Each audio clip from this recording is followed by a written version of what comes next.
សួស្តីអ្នកទាំងអស់គ្នាថ្ងៃនេះខ្ញុំនឹងមក review mode cooking ដែល mode ហ្នឹងសម្រាប់អ្នកជ្រើសធ្វើម្ហូបអីគឺត្រូវហ្មងក្នុងហ្នឹងគឺមាន item ធ្វើម្ហូបចានខ្ទះឆ្នាំងអីចឹងទៅខ្ញុំនឹងប្រាប់ពីថា item មួយហ្នឹងគេធ្វើមិនខ្លះអ្នកទាំងអាចមើលវីដេអូនេះបានដើម្បីដឹងពី detail ហ្នឹងចឹងណាមុនដំបូងគេនេះគឺយើងមានខ្ទះហើយក្នុងហ្នឹងគេដាក់ថា skillet អ្នកទាំងអស់គ្នាតែយើងអាចឈានសាច់ឈានបន្លែផ្លែឈើមកយើងដាក់សាច់អីក៏បានដែរតាមចំណង់ចំណូលចិត្តយើងអញ្ចឹងយើងដាក់ភ្លើងមាន់ប៉េងប៉ោះពងទាស្ពៃក្តោបអីក៏បានដែរឲ្យតែបន្លែគេដាក់ឲ្យបន្ទាប់ពីយើងដាក់ហើយយើងត្រូវចាំវាប្រហែលជាមួយ plate សិនដើម្បីឲ្យវាឆ្អិនអញ្ចឹងអ្នកនេះឃើញវាប្រែពណ៌អញ្ចឹងមានថាវាឆ្អិនអញ្ចឹងយើងអាចយកចានមកដួសវាបានហើយយកចានមក plate ហ្នឹងដើម្បីដួសវាទៅ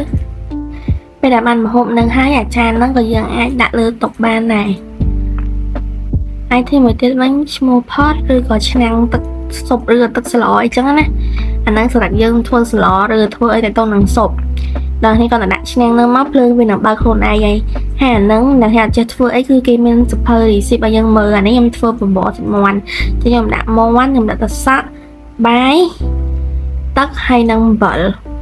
ក្នុងហ្នឹងវាមានមុខម្ហូបច្រើនចឹងអ្នកនេះអត់ចេះអីអ្នកអាចមើលក្នុងសភៅចែកគេបានដោយសារ receipt វាច្រើនពេកខ្ញុំក៏ចាត់អត់អស់ដែរចង់ធ្វើអីខ្ញុំបើសភៅហ្នឹងមើលហ្មងទៅ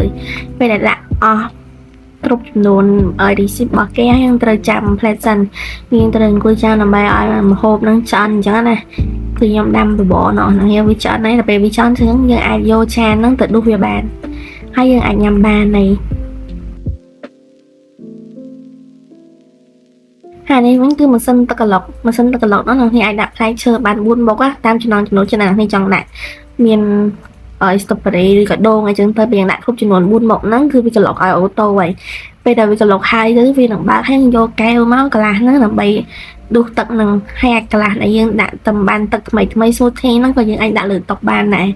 វា flexible កើតចឹងណាអានេះគឺរបៀបធ្វើការ៉េយើងត្រូវបើកធុងទឹកកកមកយើងចាក់ទឹកដោះគោចូលក្នុងធុងហ្នឹងបន្តមកដាក់ស្ករ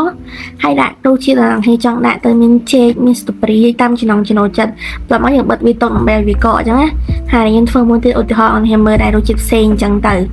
ចង់បានរសជាតិអីក៏មានដែរមានចេកមានដូងមានស្ទ្រូប៊េរីមានអីទៅចង់ចំណង់ចំណូលចិត្តអីទៅពេលយើងបិទហើយយើងចាំមកស្ទុះទៅវានឹងកើតជាការ៉េមកវាកកអញ្ចឹងពេលយើងបើកធុងមកវានឹងចេញជាការ៉េបែបនេះជារបៀបធ្វើសាំងវិញយើងត្រូវដាក់នំប៉័ងលើ table គេមកបន្ទាប់មកយើងដាក់គ្រឿងអីក៏បានដែរមានឈីមានសាឡាត់មានប៉េងប៉ោះអីចឹងតាមចំណង់ចំណូលចិត្តអ្នកនេះចង់ធ្វើទៅនិយាយទៅដាក់បានគ្រប់មុខនិយាយទៅលយហ្មងណាពេលដែលយើងដាក់គ្រប់គ្រឿងអស់ហើយយើងដាក់នំប៉័ងនឹងមកវិញមកតោះមកយើងធ្វើការវាយទៅវានឹងចូល inventory ហើយឥឡូវយើងដាក់ចានហើយដាក់សាំងវិញបានពីលើអញ្ចឹងអានេះវិញរួចធ្វើថាកូយើងត្រូវដាក់អានំថាកូគេមកតោះមកដាក់សាឡាត់ដាក់សាច់គោដាក់ឈីទៅហើយយើងវាយវានឹងចេញដូចគ្នាអាហ្នឹងដាក់ចានបានដូចគ្នាមានចានទូជាតិណានេះចង់ដាក់រសជាតិអីក៏បានដែរតែនេះចង់ធ្វើដែរហ្នឹងគឺជារបៀបធ្វើស៊ូស៊ីនឹងនេះដាក់ឆៃកែបហ្នឹងស្លៃសមុទ្រតើមកដាក់សាច់ត្រីសាម៉ុនដាក់បកងហើយដាក់បាយហ្នឹងតាមចំណង់ចំណូលចិត្តហ្នឹងយើងចង់ធ្វើរសជាតិអីក៏បានដែរហើយធ្វើការវាយវាមកស៊ូស៊ីនឹងចូលក្នុងនេះហើយធ្វើការដាក់ចានលើតុហ្នឹងមកហើយតើmìnhដាក់ស៊ូស៊ីកើតដែរហើយទៅស្រួលដែរនេះរបៀបធ្វើ pizza វិញយើងត្រូវយកដូងហ្នឹងទៅដាក់លើដូង table ដល់យើងធ្វើការវាយវាឲ្យចេញជាម្សៅ pizza មកអាហ្នឹងមានម្សៅក្រូសង់មានម្សៅនំប៉័ងអីចឹងយើងអាចដុតបានដូចគ្នាតែនេះខ្ញុំប្រៀនអ្នកធ្វើ pizza ទៅពេលបានតប៉ែកហ្នឹងអ្នកវាយវាយកទៅដាក់លើតុគ្រឿងដើម្បីយើងផ្សំគ្រឿងកើតពេលដាក់លើតុហ្នឹងហើយអ្នកដាក់ទឹកប៉េងប៉ោះដាក់ឈីតាមដែលអ្នកចង់ឲ្យវាចេញជារសជាតិអីចឹងតើមកអ្នកវាយវាយកទៅដុតហ្នឹងអ្នកត្រូវមើលវាដែរបើយើងអត់មើលវាទេវានឹងឆៅហើយអានេះគឺជាសភៅដែលមុខម្ហូបណាគេអាចធ្វើបានក្នុងឆ្នាំងស្លឬក៏អីចឹងទៅហើយអានេះគឺជារបៀបបើករេស្តូរ៉ង់ណាគេដាក់តុមកហើយដាក់ម្ហូបដែលគេធ្វើទៅលើតុចង់ដាក់មិនតុមិនម្ហូបក៏បានដែរអត់តែយើងធ្វើបានលេង survivor អីបានសុបាយហ្មងយើងគាត់តែដាក់តុងហើយអាចធ្វើតុងនឹងមកពួក villager វានឹងមកស៊ីដល់ខ្លួនឯងទៅពេលវាមកស៊ីម្ហូបយើងអស់ហើយវាឲ្យលុយយើងទៀតវាឲ្យលុយជា emerald អញ្ចឹងណាពេលដល់នេះលេង survivor អញ្ចឹងស្រួលរក emerald ហ្មងគាត់ធ្វើម្ហូបឲ្យពួក villager នឹងស៊ីទៅយើងបាន emerald ងាយៗហ្មងថា villager ហ្នឹងគឺវា spawn auto ឯណានេះវាមិនបានដើរមកពីណាឯង